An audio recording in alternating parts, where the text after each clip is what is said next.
നമസ്കാരം,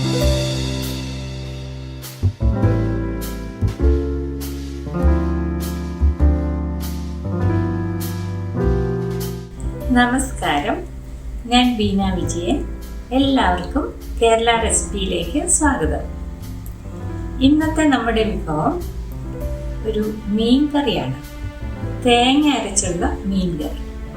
ഹോട്ടലുകളിലെല്ലാം നല്ല രുചിയോടുകൂടി ലഭിക്കുന്ന ഒരു മീൻ കറി ഉണ്ടല്ലോ. ചപ്പാത്തിക്കും അപ്പത്തിനും പൊറോട്ടയ്ക്കൊക്കെ മാച്ചായിട്ടുള്ള ഒരു മീൻ കറിയില്ലേ, അതെങ്ങനെ നമുക്ക് ഉണ്ടാക്കാമെന്ന് നോക്കാം.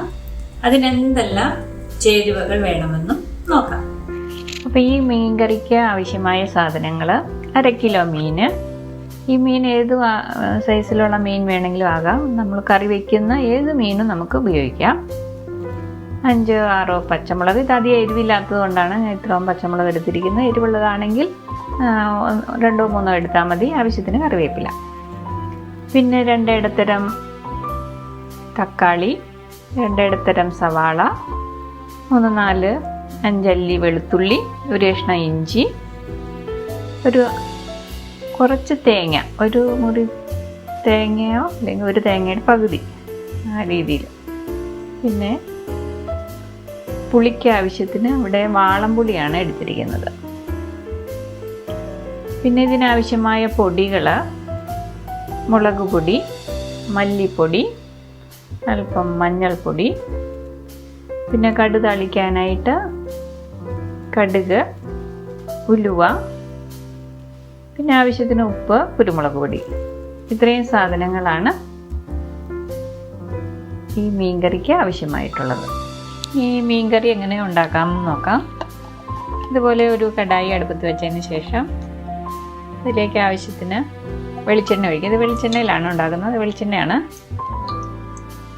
കുറച്ച് വെളിച്ചെണ്ണ ഒഴിച്ചു.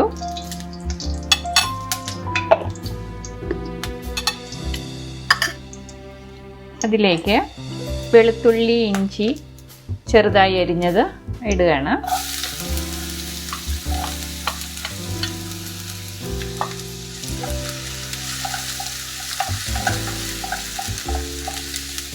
അതിലേക്ക് 2 പച്ചമുളക്. നമ്മൾ 3-4 പച്ചമുളക് എടുത്തിരുന്നല്ലോ, അതിൽ ഒരു പച്ചമുളകാണ് ഇപ്പോൾ ഇതിൻ്റെ കൂടെ വഴറ്റുന്നത്. പിന്നെ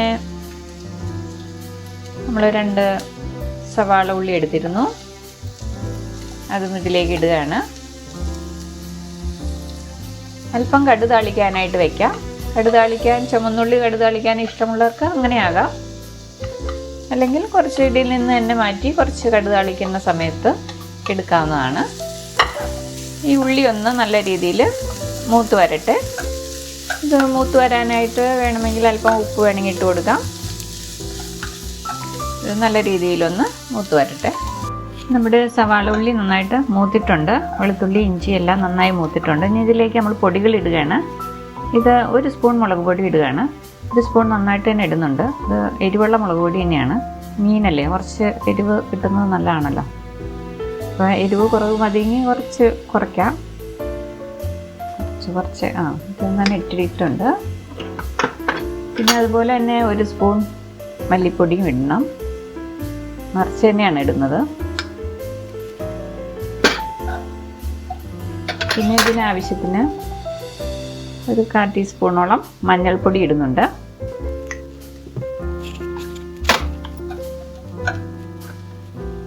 പിന്നെ കുറച്ച് കുരുമുളക് പൊടി, 1/4 ടീസ്പൂൺ കുരുമുളക് പൊടി. ഇനി പൊടി ഒന്ന് മൂക്കണം.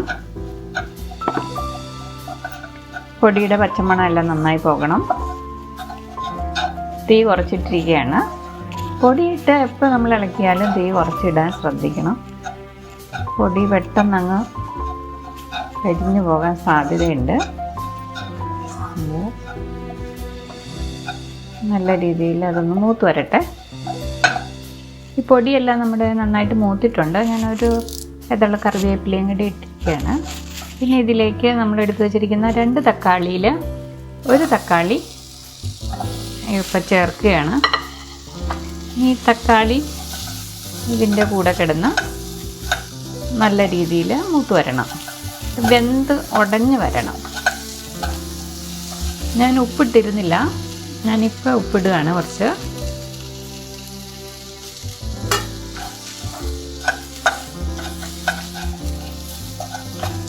ഇനി ഇതൊന്ന് നന്നായിട്ട് വെന്ത് ഉടഞ്ഞ് വേണമെങ്കിൽ കുറച്ച് നേരം ഒന്ന് തീ കുറച്ചിട്ട് വേണമെങ്കിൽ മൂടി വയ്ക്കാം.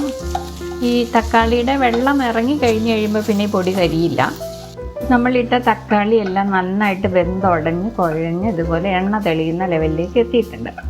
നമ്മൾ പൊടിയൊക്കെ മൂത്തതിന് ശേഷമാണല്ലോ തക്കാളി ഇട്ടത്. അപ്പോൾ തക്കാളി ഇട്ട ഉടൻ തന്നെ തീ കൂട്ടി വെക്കരുത്. അപ്പോൾ ആ പൊടി നമ്മുടെ ഒന്നുകൂടെ മൂത്ത് കിടക്കുന്ന പൊടിയാണ്.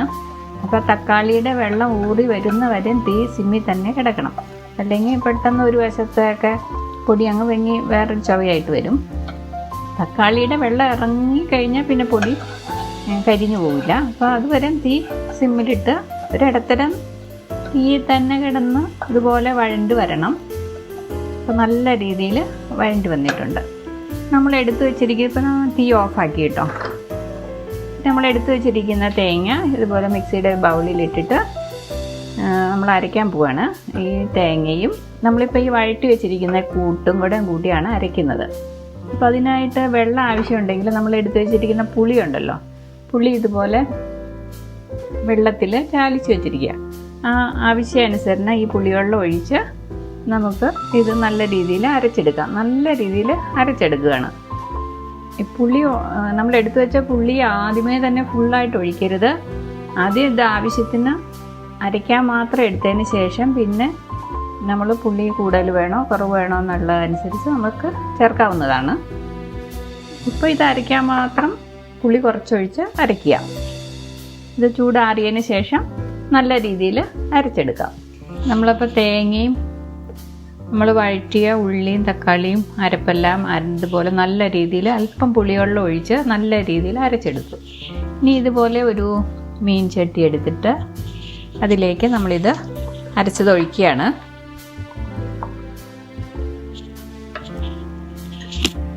കുറച്ച് വെള്ളം ഒഴിച്ച് അതിനകത്ത് വരണ്ടിരിക്കുന്നതെല്ലാം ഇതിലേക്ക് ഒഴിച്ച്, ഇപ്പം നല്ല കുറുകിയാണ് ഇരിക്കുന്നത്.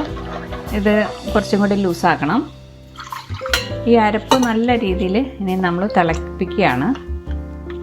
അപ്പോൾ ഈ അരപ്പിന് പാകത്തിനുള്ള ഉപ്പ് പുളി എല്ലാം നോക്കണം. പുളി പോരാന്നുണ്ടെങ്കിൽ കുറച്ചും കൂടി പുളി ഒഴിക്കണം. അതുപോലെ ഉപ്പ് ആവശ്യത്തിന്.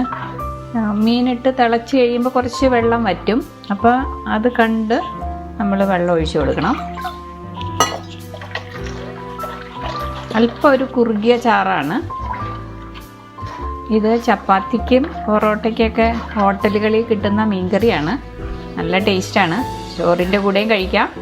നമ്മൾ ഈ മീൻ ചട്ടിയിലേക്ക് അരപ്പ് ഒഴിച്ച് ആവശ്യത്തിന് വെള്ളം ഒഴിച്ച് ഉപ്പും പുളിയും എല്ലാം പാകം നോക്കി ആവശ്യത്തിന് വെള്ളം ഒഴിച്ചിട്ടുണ്ട്. ഞാൻ അതിലേക്ക് അല്പം കറിവേപ്പിലയും കൂടെ ഇട്ടു. ഒന്ന് ഇത് നന്നായിട്ട് തിളക്കട്ടെ. പിന്നെ ഇത് നല്ല രീതിയിലൊന്ന് തിളയ്ക്കണം. നമ്മൾ വെള്ളമൊക്കെ ഒഴിച്ചിട്ടുണ്ടല്ലോ, അതുകൊണ്ട് നല്ല രീതിയിലൊന്ന് തിളച്ചതിന് ശേഷമാണ് നമ്മൾ മീനും പിന്നെ ഒരു തക്കാളി നമ്മൾ മാറ്റി വെച്ചതും 3-4 പച്ചമുളകും മാറ്റി വെച്ചതുണ്ട്. ഇത് എരിവ് കൂടുതലാണെങ്കിൽ നമ്മൾ മുളകിൻ്റെ അളവൊക്കെ കുറച്ചോളണം. ഇതൊട്ടും തന്നെ എരിവില്ലാത്ത മുളകായതുകൊണ്ടാണ് ഞാൻ ഇത്രയും മുളകിടുന്നത്. ഇതൊന്ന് തിളച്ച് വരട്ടെ. നമ്മുടെ അരപ്പ് പതുക്കെ തിളച്ച് തുടങ്ങി. നമുക്ക് ഇതിലേക്ക് മീനിടാം. സൈഡൊക്കെ തിളച്ച് തുടങ്ങി. കുഴപ്പമില്ല, മീനിട്ടും തിളയ്ക്കണമല്ലോ.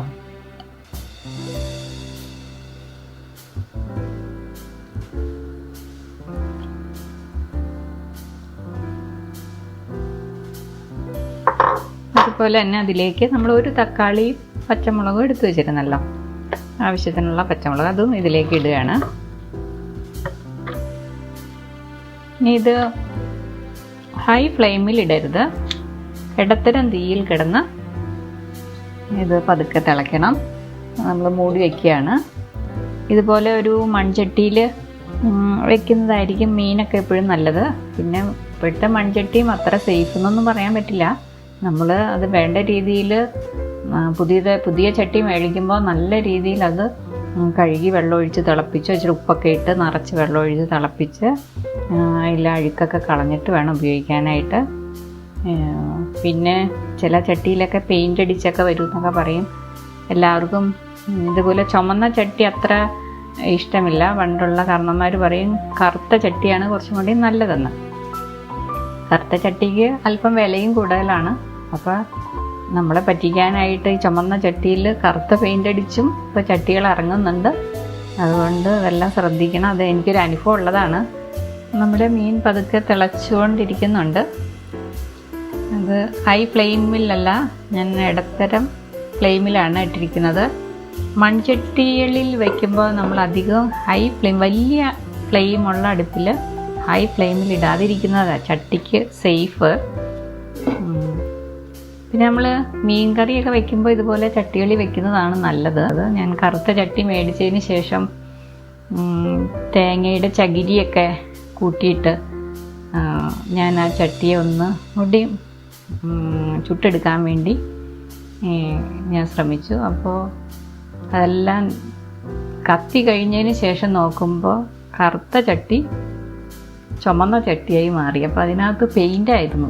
ആ പെയിൻറ്റ് മുഴുവൻ ആ തീയിൽ അങ്ങ് കത്തിപ്പോയപ്പോൾ അത് ചുമന്ന ചട്ടിയായി മാറി. അല്ലെങ്കിൽ ഞാനത് അങ്ങനെ ചെയ്തില്ലായിരുന്നെങ്കിൽ ആ പെയിൻറ്റ് മുഴുവൻ ഞങ്ങളുടെ ഉള്ളിൽ പോയേനെ. അപ്പം അതുകൊണ്ട് കറുത്ത ചട്ടി മേടിക്കുമ്പോഴും ഒന്ന് ശ്രദ്ധിക്കണം. ഞാൻ ചെയ്തത് എന്നാന്ന് വെച്ചാൽ ഈ തേങ്ങയുടെ ചകിരി എല്ലാം കൂട്ടിയിട്ടിട്ട് കത്തിച്ചു. എന്നിട്ട് അതിൻ്റെ മുകളിൽ ഈ ചട്ടി വെച്ചു. എന്നിട്ട് അതിൻ്റെ മുകളിൽ ചകിരി വെച്ചതിന് ശേഷമാണ് ആ ചട്ടി ഞാനത് മെരുക്കാൻ വേണ്ടി ഒന്നും കൂടെ നല്ല രീതിയിൽ ചുട്ടെടുക്കാൻ വേണ്ടി. ഈ ചട്ടികൾ മെനഞ്ഞതിന് ശേഷം അവർ ചൂളയിൽ വെച്ച് ചുട്ടെടുക്കും. അപ്പോൾ അത് നല്ല രീതിയിൽ ചട്ടിയൊക്കെ വെന്തില്ല എന്നുണ്ടെങ്കിൽ നമ്മൾ അടുപ്പത്ത് ഇതുപോലെ ഹൈ ഫ്ലെയിമിലൊക്കെ വയ്ക്കുമ്പോൾ ചട്ടി പൊട്ടിപ്പോകും. അങ്ങനെയും സംഭവിക്കുന്നുണ്ട്. ചട്ടി പെട്ടെന്ന് പൊട്ടുമ്പോൾ അത് നല്ല രീതിയിൽ ചൂളയിൽ വേകാത്ത ചട്ടിയാണ് അങ്ങനെ പൊട്ടിപ്പോകുന്നത്. അങ്ങനെ പൊട്ടാതിരിക്കാൻ വേണ്ടി ഞാനൊന്ന് ട്രൈ ചെയ്തതാണ്. അപ്പോഴാണ് എൻ്റെ കള്ളക്കളി എനിക്ക് മനസ്സിലായത്. കറുത്ത ചട്ടി എനിക്ക് ചുമന്ന ചട്ടിയായി മാറി വന്നു. അതെന്താ നല്ല രീതിയിൽ തിളച്ചു. തീ നല്ല രീതിയിൽ ഞാൻ കുറച്ചിട്ടിട്ടുണ്ട്. തീ കുറച്ചിട്ടാൽ ഇതുപോലെ തിളയ്ക്കും. ചട്ടി ചൂടായി കഴിഞ്ഞാൽ തിളച്ചുകൊണ്ടേയിരിക്കും.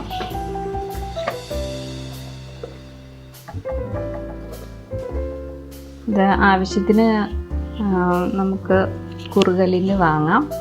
ഇത് പൊറോട്ടയ്ക്ക് ഹോട്ടലുകളിൽ പൊറോട്ടയും ബീഫും കഴിഞ്ഞാൽ പിന്നെ പൊറോട്ടയും ഇതുപോലത്തെ ഫിഷ് കറിയാണ് കോമ്പിനേഷനായിട്ട് മിക്ക ഹോട്ടലിലും കണ്ടേക്കണത്.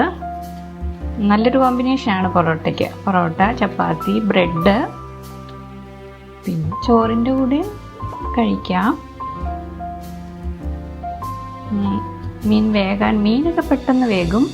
എന്നാലും ഈ പുളിയും ഉരപ്പുമെല്ലാം ആ മീനിലേക്ക് പിടിക്കാൻ വേണ്ടി അല്പം തീ കുറച്ച് ഒരു 10 മിനിറ്റോളം ഇങ്ങനെ ഇടുന്നത് നല്ലതാണ്. ഇനി അത് കഴിഞ്ഞിട്ട് നമുക്കിതിന് താളിച്ചിടേണ്ടതുണ്ട്. അപ്പോൾ നമ്മുടെ മീൻ കറി ഇവിടെ റെഡി ആയിട്ടുണ്ട്. വെള്ളമെല്ലാം പാകത്തിനായിട്ടുണ്ട്. ഇത് ഈ ചാറിൻ്റെ കുറുകൽ അവരവരുടെ ഇഷ്ടത്തിന് എടുക്കണം.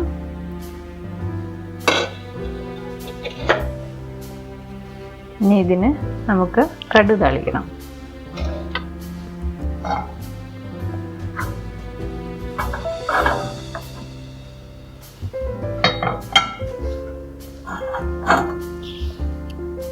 ചട്ടി ആയതുകൊണ്ട് നമ്മൾ വാങ്ങിയപ്പോൾ ഇതിനകത്ത് ഈ അടുപ്പിൽ തീയില്ല. വാങ്ങി വെച്ചാലും കുറച്ച് നേരം ചട്ടിയുടെ ചൂട് കൊണ്ട് അത് തിളച്ചുകൊണ്ടിരിക്കും. ഇനി ഇതുപോലെ ഒരു കടായി എടുത്ത് അതിലേക്ക് ആവശ്യത്തിന് താളിക്കാനുള്ള വെളിച്ചെണ്ണ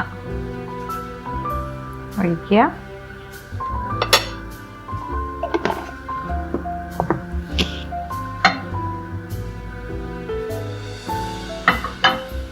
കടുകിട്ടു.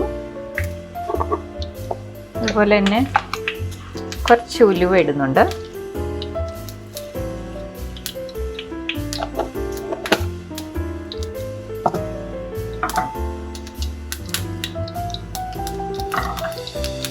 കടുക് നന്നായിട്ട് പൊട്ടട്ടെ.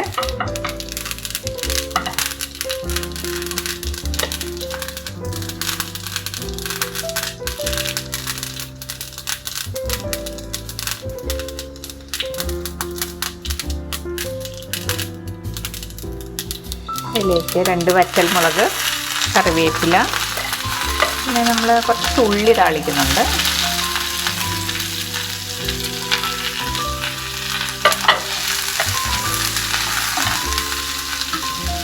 കറിവേപ്പിലയൊക്കെ മീനിന് ആവശ്യാനുസരണം ഇടാം കേട്ടോ. മുഴുവനായിട്ടും ഇടാം. അതുപോലെ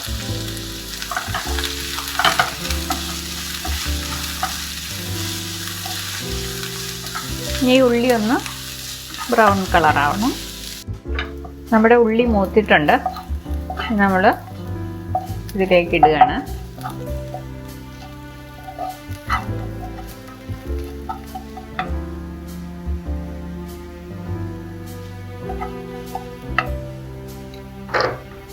തീ ഓഫാക്കി